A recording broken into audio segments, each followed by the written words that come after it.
प्यारे विद्यार्थियों, BA part 3 भक्ति काव्य सरिता का जो पहला पाठ है कबीर, आज हम पढ़ेंगे। वैसे तो कबीर के बारे में आप लोगों ने बचपन से ही पढ़ा है। कबीर के जन्म के बारे में, उनके जीवन परिचय के बारे में, उनकी रचनाओं के बारे में आप बचपन से ही पढ़ते आ रहे हैं, लेकिन फिर भी मैं एक बार बता देती हूँ। कबीरदास का जन्म 1398 ईस्वी में हुआ था। नीरू और नीवा नामक जुलाह ने इन्होंने इनका पालन पोषण किया था। कबीरदास जी विभिन्न क्षेत्रों का अटेंड करते थे, घूमते थे। एक साधु की भांति जगह जगह जाकर विविध क्षेत्रों से विभिन्न भाषाओं का उन्होंने ज्ञान प्राप्त किया था। इसीलिए इनकी भाषा जो है सद्दुकड़ी या पंचमेल खिचड़ी कहलाती है, क्योंकि बहुत सारी भाषाओं के शब्द इनकी भाषा में मिलते हैं। कबीर की जो रचना है उसे बीजक के नाम से संग्रहित किया है। इनके शिष्य धर्मदास ने उसे बीजक नाम दिया है। बीजक में कबीरदास जी की रचनाएं साखी, सबद और रमेनी के नाम से संग्रहित की गई हैं। जो सबद है वही पद का रूप है, यानी उसे ही पद कहा गया है। यानी सबद में जो रचनाएं संकलित हैं वो मूलतः कबीरदास जी के पद हैं। यहाँ ये जो 3 पद दे रखे हैं ये वास्तविक में सबद ही हैं। इन्हें हम आज पढ़ेंगे। कबीरदास जी के ये जो तीनों पद यहाँ दे रखे हैं ये उनकी रहस्यवाद की भावनाओं को व्यक्त करते हैं। सबसे पहले हम समझेंगे रहस्यवाद क्या है। कि जब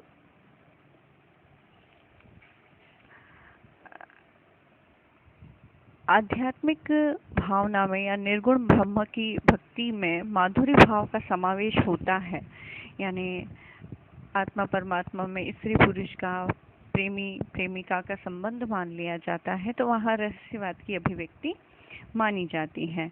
तो ये जो 3 पद है ये कबीरदास जी के रहस्यवाद को प्रस्तुत करते हैं, उनकी माधुर्य भाव की भक्ति को प्रस्तुत करते हैं।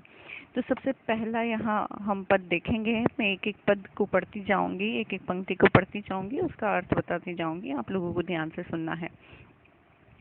दुल्हन गावहु मंगलाचार, हमगर आए हो राजा राम भरतार। कबीरदास जी कहते हैं कि हे सौभाग्यवती स्त्रियों, दुल्हन से अभिप्राय यहाँ सौभाग्यवती नारियों से है, कि तुम विवाह के मंगल गीत गाओ। आज मेरे घर पर स्वामी परम प्रभु राम आए हैं।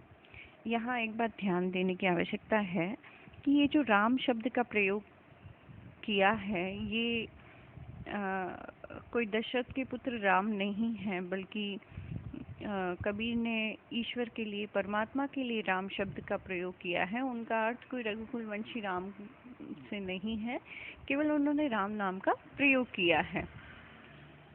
क्योंकि वो निर्गुण थे, वो किसी अवतार को मानते नहीं थे, इसलिए यहाँ राम से अभिप्राय दशरथ पुत्र राम नहीं है, केवल ईश्वर के लिए उन्होंने राम शब्द का प्रयोग किया है। तो वो कहते हैं कि मेरे घर राजा राम प्रति रूप में पधारे हैं। तनरत करी में मनरत करी हूँ, पच तत बराती। मैंने अपने तन मन को उनके प्रेम में रंग लिया है। और ये जो 5 तत्व भी हैं, जो शरीर के 5 तत्व हैं, वो बराती बनकर आए हैं। यहाँ उन्हें बराती इसलिए कहा है क्योंकि बराती जो होते हैं वो केवल विवाह के समय उपस्थित होते हैं, विवाह समाप्त होने पर वो चले जाते हैं। वैसे ही शरीर के ये जो 5 तत्व हैं विवाह के समय उपस्थित हैं। पृथ्वी, जल, वायु, अग्नि और आकाश, ये विवाह के समय, आत्मा परमात्मा के मिलन के समय उपस्थित रहेंगे। और जैसे ही मिलन होगा ये 5 तत्व चले जाएंगे, उनकी उपस्थिति व्यर्थ हो जाएगी, यानी उस समय शरीर का विद्यमान होना व्यर्थ हो जाएगा।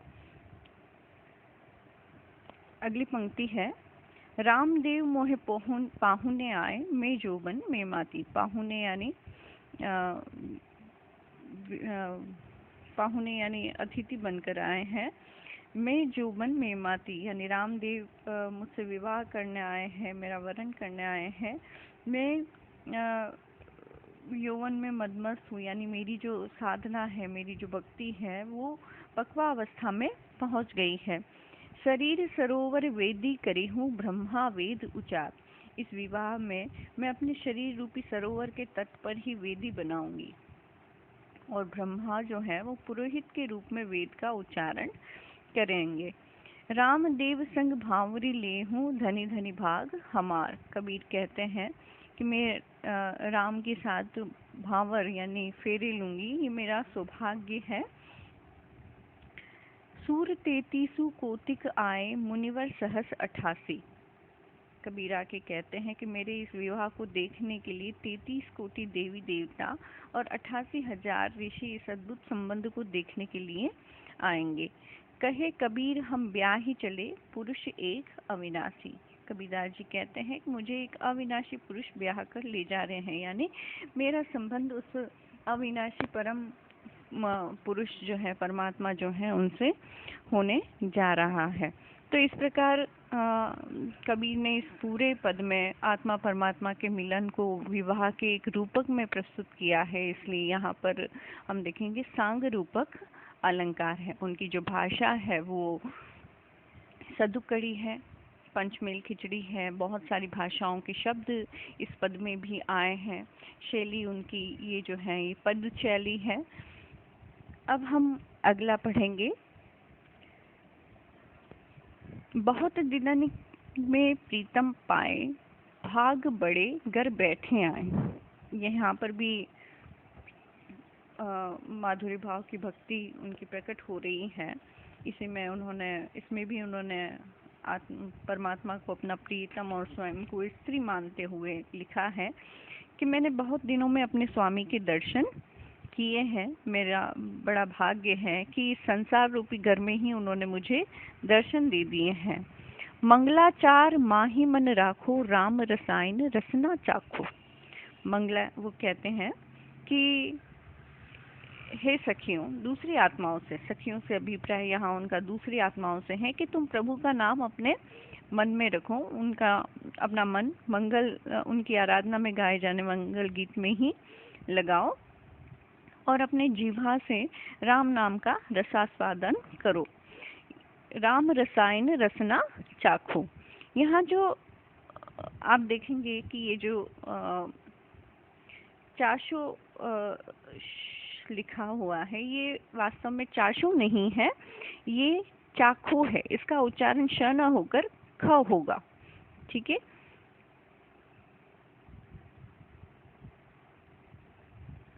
अगली पंक्ति है, मंदिर माही भया उजियारा, ले सूती अपना पीव पियारा।